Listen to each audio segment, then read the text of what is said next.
put ourselves on the map as like one of the climate organizations in Kansas City.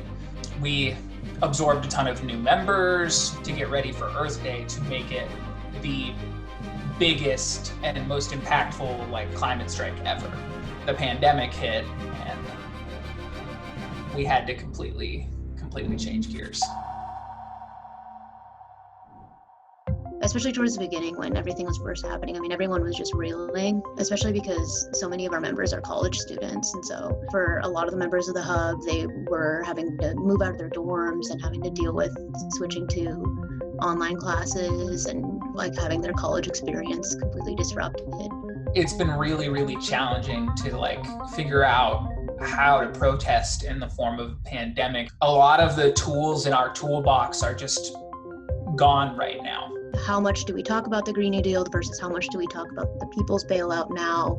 Do we hit on these very easy parallels that can be drawn between the global pandemic and the climate crisis? It's a lot of things at once.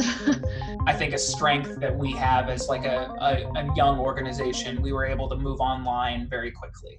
Okay, so maybe you're here because you already know all about Sunrise and want to get more involved, or maybe you don't know much about it at all and you're here to learn more. Either way, I'm really happy that you joined us tonight. Originally, the climate strike was going to be on Earth Day. And so what Sunrise National is doing is they're hosting a 72-hour live stream that goes through Earth Day. We have like a session from like 1 to 2 on Wednesday where we're going to talk about a new initiative that we have called the People's Quilt. When quarantine happened and we were organizing for this strike, I was immediately trying to think of other ways to organize. I thought of doing something along the lines of the AIDS quilt. At first, it will look digital. At first, it will look like an Instagram page. Each square will be one of the panels, and then the caption will be the person's description, an individual story. And then eventually it will look like a physical quilt. It'll take up space when we can't gather in large groups, which will probably not be able to happen for a really long time. Through art is kind of capturing like, hey, here's what the Green New Deal means. Like you'll see sustainable energy, you'll see, people working, you'll see, like visions of justice and equity. So this is mine. I depicted a bunch of things that make life worth living to me. The movement is about people. It's about creating livable lives for people. It's about our futures. We care because our lives are at stake.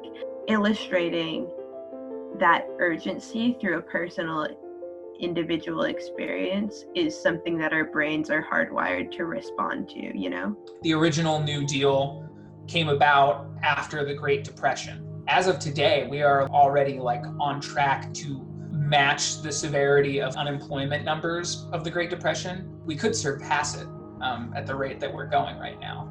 All of this social distancing is kind of like a pressure cooker.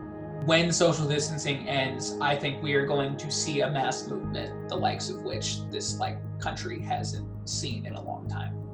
The idea of us just kind of sitting dormant during this time, as opposed to really channeling this moment into getting people involved in this movement, it would be just such a wasted opportunity, especially seeing as there's a lot of untapped potential in the community of people that are feeling fired up but don't know where to channel that. That's just kind of a perfect storm for becoming an activist, and we just want to make sure we're opening the door to them. I believe that we will win. I believe that we will win.